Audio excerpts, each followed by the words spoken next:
Imagine waking up one day and discovering that 70% of all the Bitcoin in the world had simply vanished. This wasn't a movie. It wasn't a government attack. It was a theft so massive, it nearly destroyed the dream of digital money before it even began. Today, we're digging up the story of the Mt. Gox collapse, the biggest Bitcoin exchange in the world, and the stage of the largest crypto heist in history. What really happened to the missing $450 million? And who profited when the entire world lost faith in Bitcoin? Before FTX, before Binance, there was Mt. Gox, a name almost forgotten today, but once it handled more than 70% of all Bitcoin transactions on the planet. Ironically, the name Mt. Gox came from a Magic, the gathering card trading site. But it became the epicenter of a financial revolution, and later, a catastrophe. In 2014, the world woke up to shocking news. 850,000 Bitcoins were gone. At the time, they were worth about $450 million. Today, that would be over $90 billion. The rise of the Bitcoin king. In the early 2010s, the financial world still mocked Bitcoin. Banks called it geek money. Economists dismissed it as a bubble backed by nothing. But while the giant slept in a small Tokyo apartment, something was brewing that would change the history of digital money. Mt. Gox, a strange name, right? It stood for Magic, the Gathering Online Exchange, just a website to trade game cards. No one could have imagined that a few years later, that same domain would handle more than 70% of all Bitcoin transactions in the world. In 2011, visionary programmer Jed McCaleb decided to repurpose his old site for something new, to let people buy and sell Bitcoin. What began as a small experiment turned into a wildfire. Suddenly, Mt. Gox was the only place where you could easily convert dollars into Bitcoin. Overwhelmed by the growth, McCaleb sold the platform to a 26-year-old Frenchman, Marc Karpeles, a code enthusiast, brilliant but inexperienced in finance, and with something more dangerous, the belief that he could control the biggest financial market without rules. Within months, Mt. Gox evolved from a scrappy project into the global heart of Bitcoin. Hundreds of thousands of users deposited real money to buy a virtual coin worth just a few dollars. Karpeles hired staff, rented offices in Tokyo, and even displayed a server under a glass case, like a sacred relic. To many, Mt. Gox was the central bank of Bitcoin, but what few knew was that this bank had no audits, no oversight, no real security. On the surface, everything looked like success.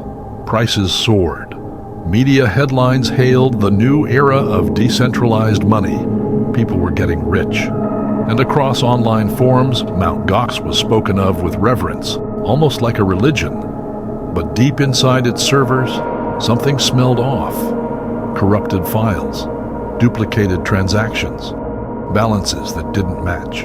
Karpeles tried to fix everything himself and told no one. The giant was growing on top of code full of cracks. And so, while Bitcoin captured headlines and new investors, Mt. Gox kept piling up digital fortunes that existed only on screens. It was the rise of an empire, built on an illusion of control. No one knew it yet, but the greatest collapse in Bitcoin's history had already begun. The Heist. By early 2014, Mt. Gox was a colossus. It moved more digital money than any other site on Earth. But behind its shiny facade, the code was rotten. The numbers didn't add up. Users were reporting missing transactions, and still, the site stayed online, like a leaking ship refusing to sink. The first signs of disaster appeared in January. Withdrawals delayed for days, accounts frozen without explanation. Mt. Gox forums filled with panic. "Where's my money? I can't withdraw my Bitcoins." The official answer was just one word: maintenance. Behind that excuse, the system was already falling apart. In February, everything collapsed. Mt. Gox suspended all withdrawals. Days later, the site vanished, and the world witnessed the impossible. 850,000 bitcoins stolen, at the time worth about $450 million. Today, over $90 billion. The crypto community was in shock. Thousands of investors, from Japan to the US, saw their balances vanish overnight. Bitcoin's price crashed from $800 to below $400. It was the first major crypto disaster, but what had really happened? The records revealed something chilling. The theft hadn't been a sudden hit. It had been happening quietly for years. Since 2011, someone or several people had been draining bitcoins from Mt. Gox's cold wallets, moving them in tiny amounts, so discreetly that no one noticed. A digital hemorrhage, silent, constant, fatal. By the time they realized it, there was nothing left. CEO Mark Karpeles appeared on camera, visibly nervous. He claimed the funds were lost, blamed it on a software bug.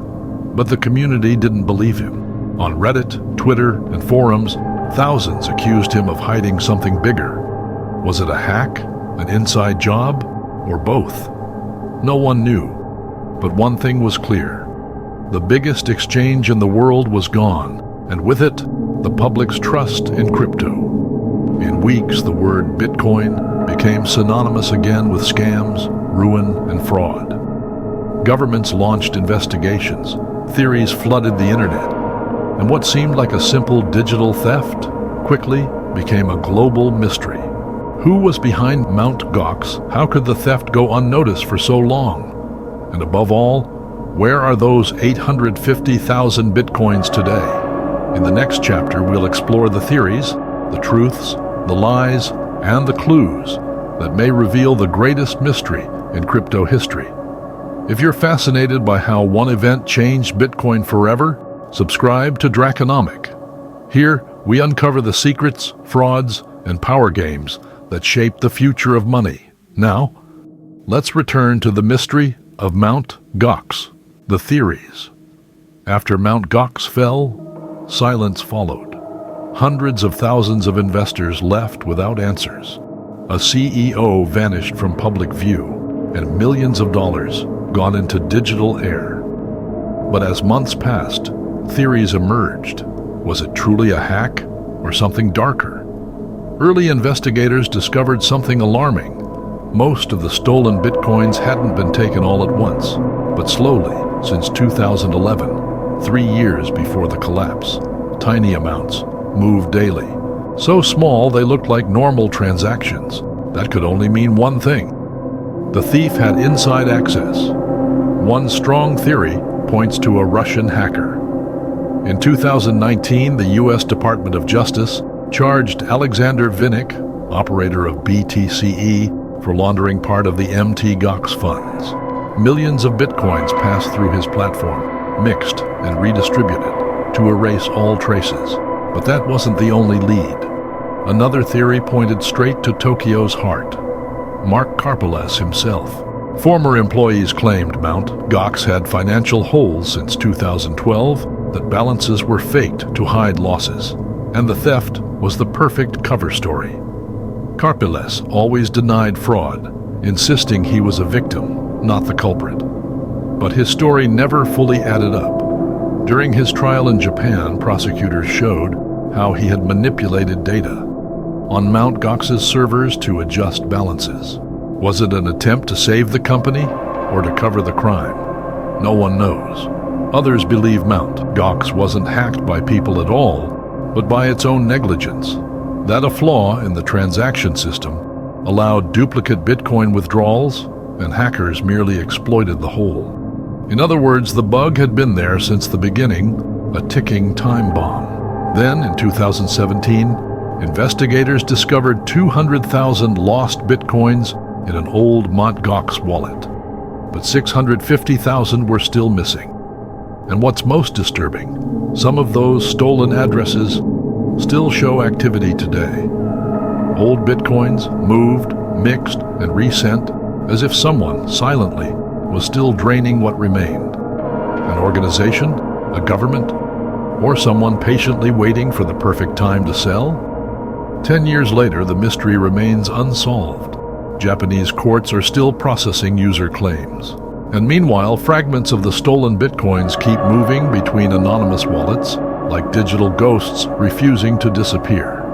Some say it was the perfect crime, others a necessary lesson. But one truth remains. Since Mt. Gox, the crypto world was never the same again. In the next chapter, we'll explore how this heist forever changed the way we protect digital assets, and how, from the ruins of Mt. Gox, a new generation of secure exchanges and blockchain technology was born. The effect on the crypto world. When Mt. Gox fell, many believed it was the end of Bitcoin. Headlines declared it dead. The dream of digital currency is over. The bubble has burst. But what no one imagined was that this disaster would mark the beginning of a new era. The fall of Mt. Gox left deep scars. Thousands lost their savings. The entire ecosystem was tainted with distrust. But as happens after every crisis, a silent revolution rose from the ashes. Developers learned, exchanges rebuilt, and most importantly, a fundamental truth was born. If you don't control your keys, you don't control your money. From that moment, crypto security changed forever. Cold wallets, offline storage became essential. Proof of reserves audits became standard. New giants emerged. Coinbase, with its regulated transparency. Binance, with global reach and a security-obsessed model. And others like Kraken or Gemini, built by engineers who had lived through Mt. Gox firsthand. The industry realized that to survive, it needed to professionalize. Bitcoin survived, and not just survived. It grew stronger. Each hack, each loss, each crash made the network more resilient. Protocols improved, transparency increased, and a message echoed through a new generation. Trust isn't built on promises. It's built on code. Ironically, Mt. Gox became the wound that forced Bitcoin to mature. What started as a digital utopia turned into a regulated, secure industry. And although the 850,000 stolen Bitcoins still drift through the blockchain's darkness, their legacy lives on in every new transaction. Because every time someone buys Bitcoin today, they do it under Mt. Gox's shadow.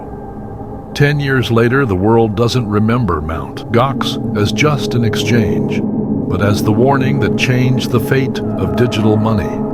A reminder that even in a decentralized world, trust remains the most valuable asset. And in Bitcoin's universe, the real lessons come only after losing everything. In the next and final chapter, we'll uncover the hidden legacy, Mt. Gox, how it changed the way regulators view crypto, and how some of those stolen Bitcoins might move again very soon. The legacy and the lessons. The Mt. Gox case wasn't just a theft. It was a lesson, a deep wound that forced the entire crypto ecosystem to face itself and see its own weaknesses. What began as an experiment ended as a historic warning. Decentralization doesn't protect you from human error. Years passed. Mark Karpeles was arrested, tried, and released with a light sentence.